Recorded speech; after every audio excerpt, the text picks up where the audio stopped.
Welcome back students. आज का हमारा जो लेक्चर है, हम इसमें system of solving linear equation पढ़ेंगे। कैसे हम लीनियर इक्वेशन को सॉल्व कर सकते हैं उसका हम सिस्टम पढ़ेंगे। हालांकि हमारे लेक्चर 4.6 डिटरमिनेंट का जो हमारा लेक्चर 4.6 है उसमें हमने एक मेथड देखा था जिसे क्रैमर्स रूल बोला जाता है। उसमें भी हमने लीनियर इक्वेशन को कैसे सॉल्व करते हैं यूजिंग क्रैमर रूल वो पढ़ा था। पर जो क्रैमर रूल है वो हमारे बोर्ड के सिलेबस में नहीं है, हालांकि वो कॉम्पिटिटिव पॉइंट ऑफ व्यू से बहुत इंपॉर्टेंट चीज है, तो मैं आप लोगों को सजेस्ट करूंगा कि आप लोग उसको बिल्कुल देखें।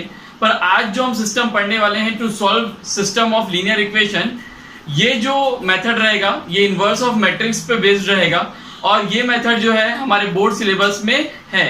तो आप लोग इसको बहुत अच्छे से देखना, एंड तक देखना, ये बहुत हेल्पफुल है आप लोग के लिए from both board and competitive level point of view. Okay students, so let's start this video. Okay students, now we will see the solution of system of linear equation using inverse of matrix. तो हम देखेंगे कैसे हम inverse of matrix को use करते हुए जो हमारे लीनियर इक्वेशन है उसका हम क्या निकालेंगे, सॉल्यूशन निकालेंगे। ओके तो यहाँ पर मैंने आपको दिख रहा है 3 लीनियर इक्वेशन लिखी है। Okay 3 linear equations are there and 3 variables are there x, y and z। Okay पहली इक्वेशन, दूसरी इक्वेशन, तीसरी इक्वेशन। ये जो हमारी इक्वेशन है, सबसे पहले हमें ये समझना होगा ये जो हमारी तीनों इक्वेशन है हम इसको मैट्रिक्स के फॉर्म में कुछ इस तरीके से लिख सकते हैं। आप देख सकते हो ये जो पहला मैट्रिक्स है यहाँ पर मैंने क्या लिखा है, कोफिशिएंट। ये जो हमारा मैट्रिक्स है ये क्या है, कैसा मैट्रिक्स है, कोफिशिएंट मैट्रिक्स है। यहाँ पर जो x, y और z का कोफिशिएंट है उसे मैंने क्या किया है, अरेंज किया है। जो हमारा सेकंड मैट्रिक्स है यहाँ पर हमने क्या लिया है, ये वेरिएबल मैट्रिक्स है। ओके यहाँ पर x, y, z। आप देखेंगे जब आप इसमें मैट्रिक्स मल्टीप्लिकेशन लगाओगे, ओके, और इसको जो हमारे इस राइट हैंड साइड वाले जो हमारा मैट्रिक्स है D1, D2, D3 इससे कंपेयर करोगे तो आपके पास ये इक्वेशन निकल के आ जाएगी।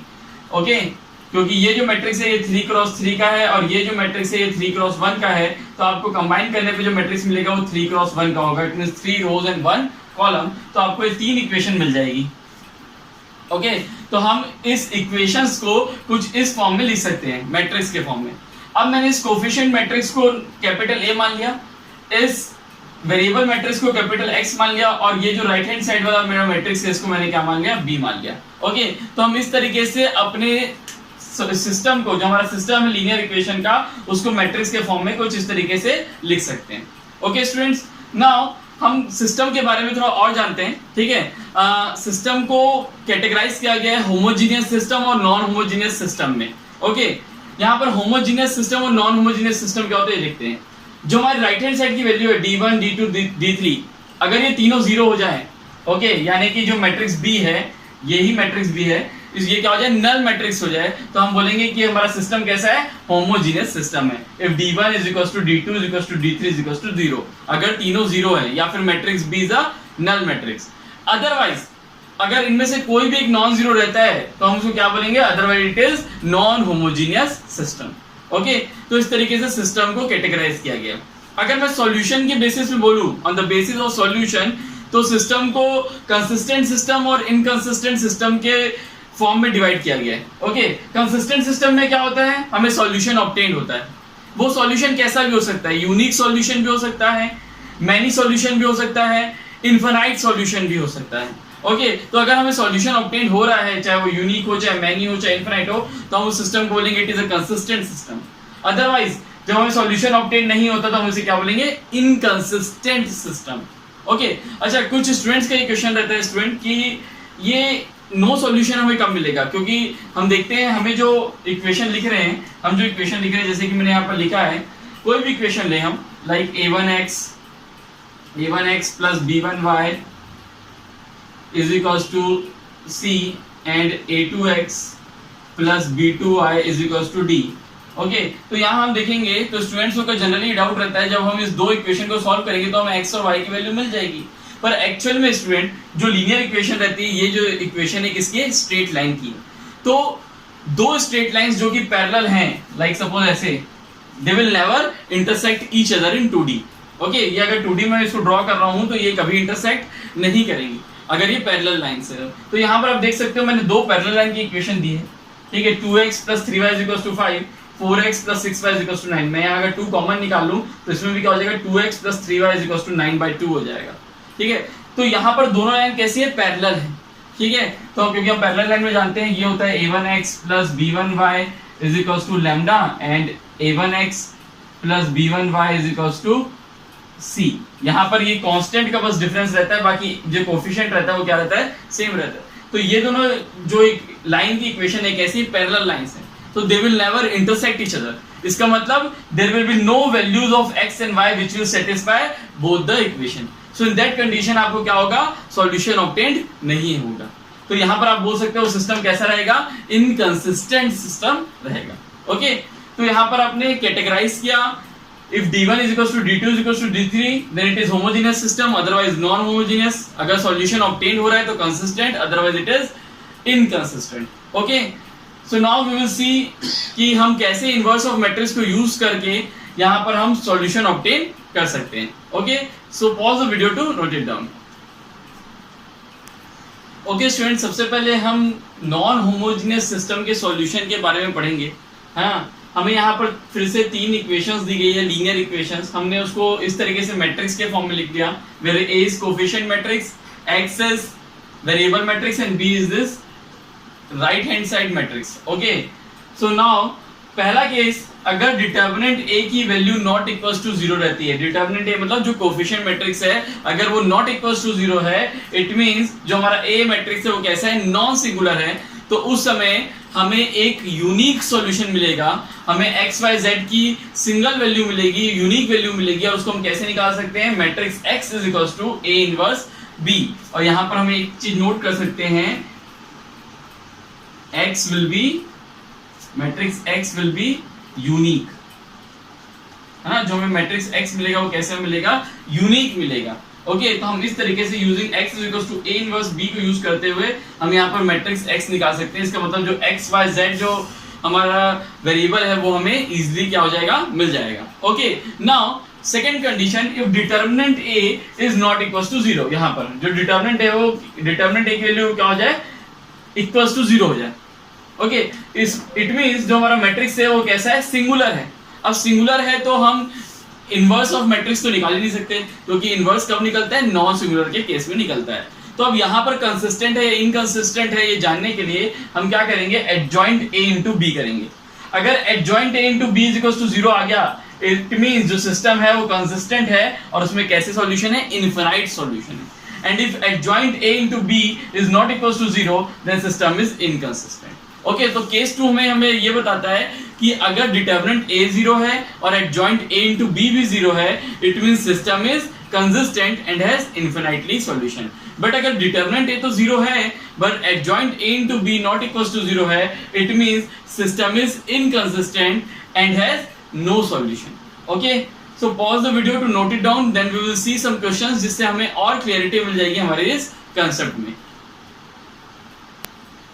ओके स्टूडेंट, जो हमारा पहला क्वेश्चन है वो एक्चुअल में हमें एक नॉन होमोजीनियस सिस्टम दिया गया है, जिसमें तीन इक्वेशंस है। पहला equation x plus 2y plus z is equals to 7, second equation x plus 3z is equals to 11, जहां पर यहाँ पर मैंने 0y कर दिया है। ओके, x प्लस 0y क्योंकि यहाँ पर y का वैल्यू नहीं है। Okay, and then 2x minus 3y equals to 1, तो यहाँ पर हम 0z लिख सकते हैं इक्वल्स टू 1।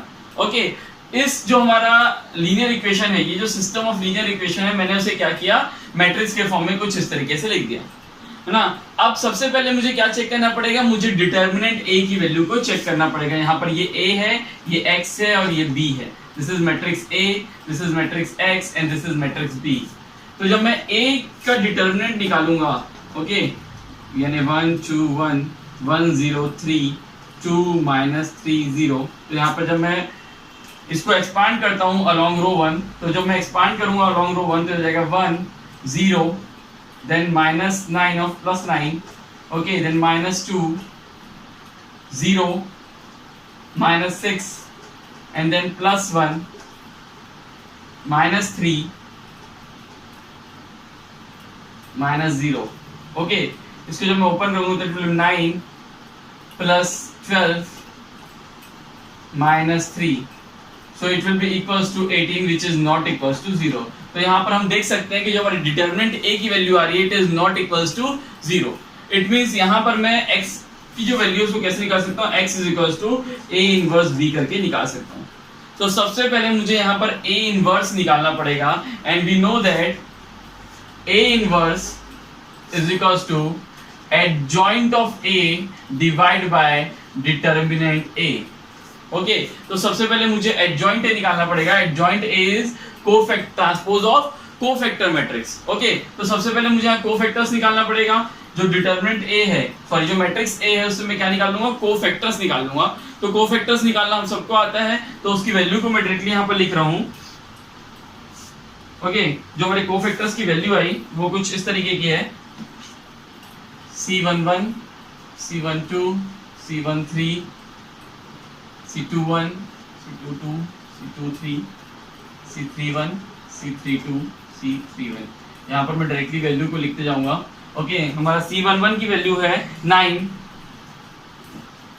C12 की वैल्यू 6, C13 की value -3, C21 also equals to -3, C22 is equals to -2, okay, C23 7,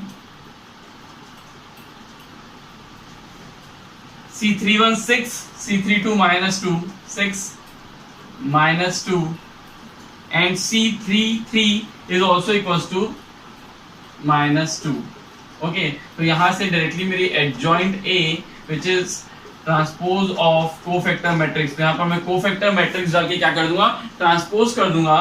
तो जो मेरा एडजॉइंट A आ जाएगा it will be 9 6 -3 9 6 -3 and then -3 -2 7 -3 -2 7 and then 6 -2 -2। ये दिस इज एडजॉइंट A।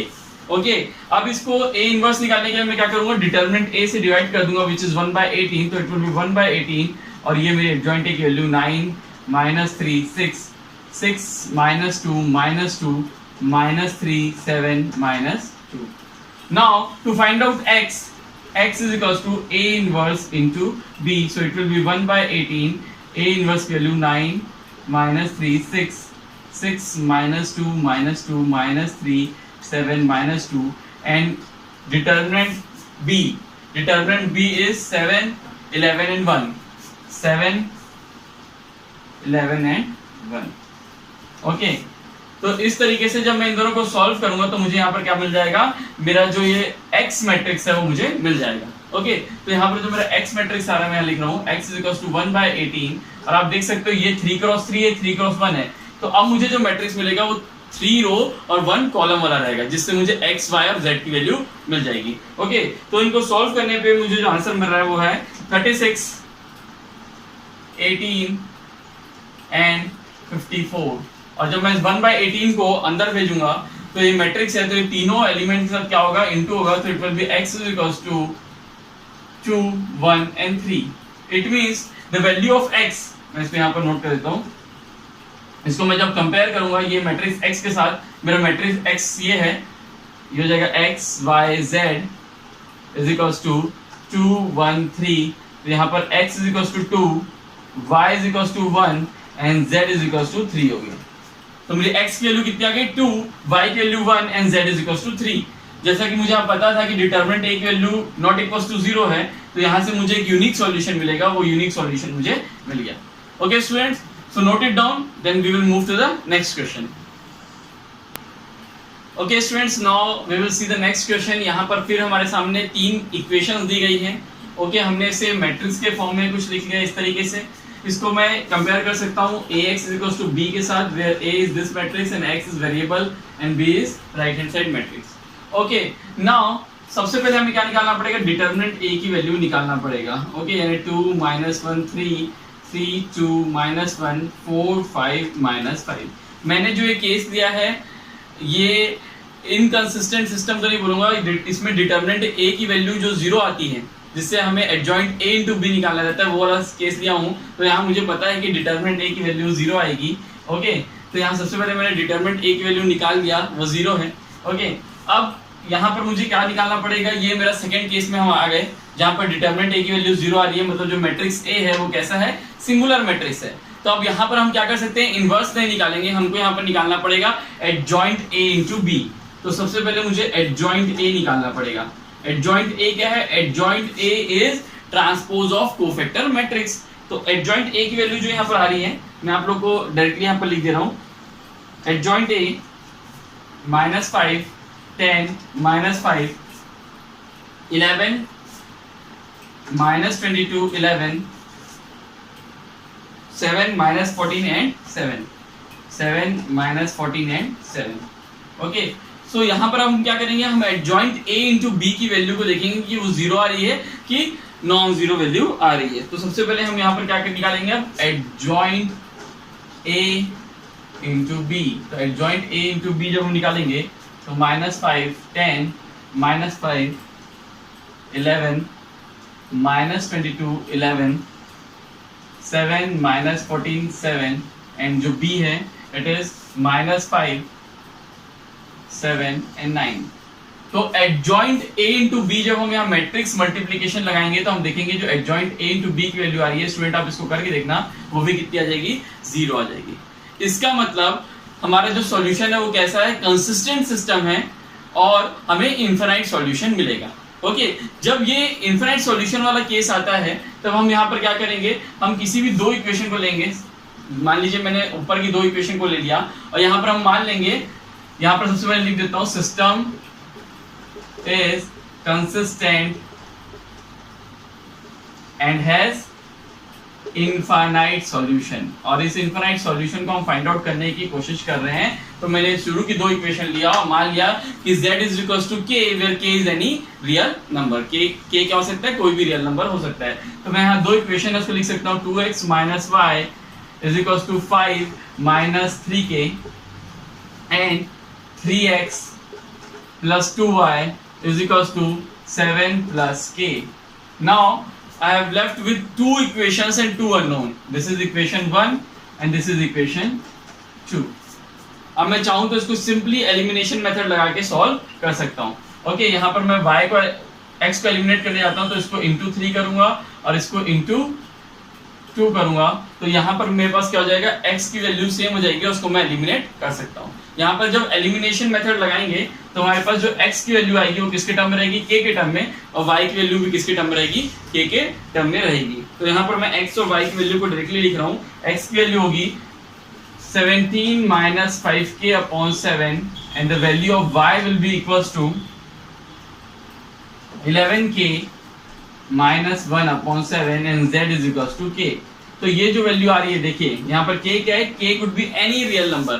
तो यहाँ पर हमें k के लिए इनफाइनाइट सॉल्यूशन मिल रहा है। हम k की वैल्यू बदलते जाएंगे तो x और y की वैल्यू भी चेंज होते जाएगी। ओके, तो इस तरीके से मुझे इनफाइनाइट सॉल्यूशन मिल गया। Okay students, note it down, then we will move to the solution of homogeneous system. Homogeneous system को कैसे सॉल्व करना है इसको हम देखेंगे। Pause the video to note it down. Okay students, now we will see how to find out solution of homogeneous system. Homogeneous system it means जो right hand side में value है वो कैसे हो जाए? 0 हो जाए। यहाँ पर हम देख सकते हैं तीन लीनियर इक्वेशंस हैं और तीनों के जो राइट हैंड साइड में वैल्यू है वो कैसी है? 0 0 0 है। तो हम इसको बोलेंगे इट इज होमोजेनियस सिस्टम। और इसको जब मैं मैट्रिक्स के फॉर्म में लिखा तो वो कुछ इस तरीके से लिख सकते हैं, where A is coefficient matrix, x y z, x is variable matrix and this is 0 0 0 which is matrix B. Now if determinant A की वैल्यू अगर नॉट इक्वल टू 0 रहती है, it means matrix A is non singular, तो उस समय हम क्या कर सकते हैं? x is equal to A inverse B कर सकते हैं। ओके, नाउ मैट्रिक्स B यहाँ पर आप देख सकते हैं इट इज नल मैट्रिक्स। तो जब मैं A इनवर्स इनटू B करूंगा तो वो भी क्या आएगा? एक नल मैट्रिक्स ही आएगा। ओके, सो इट मींस जो मेरा x है उसकी वैल्यू क्या हो गई? नल मैट्रिक्स हो गई। इट मींस जब मैं इसको x y z से कंपेयर करूंगा तो x equals to y equals to z is equals to 0। It means ये मुझे कैसा सॉल्यूशन देगा? ट्रिवियल सॉल्यूशन देगा। यहाँ पर देखो वर्ड में चेंज करो, कंसिस्टेंट इनकंसिस्टेंट ना बोल के ट्रिवियल नॉन ट्रिवियल ये बोलूंगा। ओके, तो यहाँ पर ये हमें x equals to y is equals to z की वैल्यू 0 होगी, it is known as trivial solution. तो अगर determinant a not equals to 0 रहता है तो हमें ट्रिवियल सॉल्यूशन मिलेगा। It means x is equals to y is equals to z is equals to 0। Okay, now case 2, if determinant a is equals to 0, अगर determinant a की value 0 हो जाती है तो उस केस में हम क्या करते हैं? एडजॉइंट a इंटू b निकालते हैं। हम जब एडजॉइंट a इंटू b निकालने जाएंगे तो यहाँ पर फिर से देखना है जो हमारा b मैट्रिक्स है इट इज नल मैट्रिक्स। तो एडजॉइंट a इंटू b की वैल्यू भी कितनी आएगी? 0 आएगी। इट मींस हमें फिर से कंसिस्टेंट सिस्टम भी मिल रहा है, लेकिन यहाँ पर हमें कैसा सॉल्यूशन मिलेगा, इनफाइनाइट सॉल्यूशन मिलेगा। और वो इनफाइनाइट सॉल्यूशन हमने निकालना सीखा है नॉन होमोजेनियस में, जिसमें हम z की वैल्यू को k लेके x और y निकालते हैं। ओके, तो आप इसको नोट करिए। अब हम एक दो एग्जांपल देखेंगे होमोजेनियस सिस्टम पे बेस्ड, जिससे इसमें और क्लैरिटी आपको मिलेगी। Okay, so pause the video to note it down. Okay students, now we will see the third question of this lecture, which is based on homogeneous, जिसमें right hand side में value 0 0 0 है। Okay, सबसे पहले हमने इस जो linear equation है हमारी, इसको हमने मैट्रिक्स के फॉर्म में कुछ इस तरीके से लिखा, where a is coefficient matrix, x is variable and b is this 0 0 0 matrix. सबसे पहले हमारा काम रहेगा डिटरमिनेंट a की वैल्यू निकालना। तो जब हम डिटरमिनेंट a की वैल्यू निकालेंगे, हम देखेंगे कि वैल्यू 0 आ रही है कि नॉन 0 आ रही है। ओके, मैं इसको अगर सॉल्व करूं तो 2 then -3 plus 2 then -3 3 plus 6 and then -1 1 plus 3. Okay, so it will be -2 -27 and -4, so it is equals to -33, which is not equals to 0. So the determinant a is -33, which is not equals to 0. तो मैं यहाँ पर directly लिख सकता हूँ x equals to y is equals to z is equals to 0, है ना। यहाँ पर जो आंसर आएगा वो क्या रहेगा, x is equals to y is equals to z is equals to 0 रहेगा। Okay, so it is a trivial solution. यहाँ पर मैं भी लिख सकता हूँ एक ऐसा सॉल्यूशन है, trivial solution. Okay, so pause the video to note it down, then we will see next question of homogeneous system. Okay students, so now we are moving into the last question of this lecture, which is question number 4. Okay, so now यहाँ पर हमें तीन equations दी गई है, जिसे हमने matrix के form में लिखा है। सबसे पहला काम हमारा डिटरमिनेंट a की वैल्यू निकालना रहेगा। The value of determinant a जब हम निकालेंगे तो it will be 1 -5 plus 6 then plus 2, okay, -5 plus 3 then plus 1 6 minus 3। तो इसको सॉल्व करने पे हमारे पास आएगा -1 plus -4 and then plus 3। Okay, sorry यहाँ पर 1 -4 plus 3, it means it is equals to 0। So determinant a is equals to 0, मतलब यहाँ पर system is non trivial, system is non-trivial and has infinite solution अब इस infinite solution को निकालने के लिए we will put z is equals to k,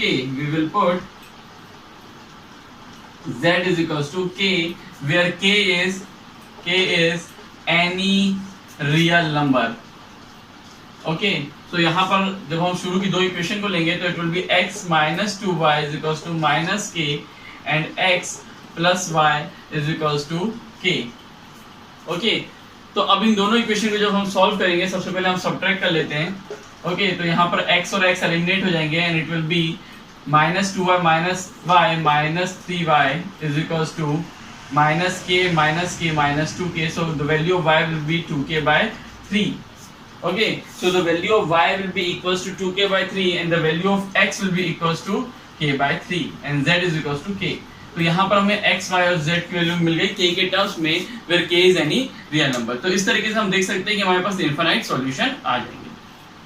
okay students, सो ये हमारे आखिरी सवाल था इस टॉपिक का। Okay, so note it down. Okay students, जो हमारा ये वीडियो लेक्चर का सेकेंड चैप्टर है, चैप्टर डिटर्मिनेंट्स, जो कि चैप्टर नंबर 4 है एनसीईआरटी टेक्स्ट बुक का, वो आज यहाँ पर एंड होता है। इसके बाद जो हमारा नेक्स्ट लेक्चर है, उसमें हम बोर्ड क्वेश्चंस लगाएंगे related to this chapter determinants.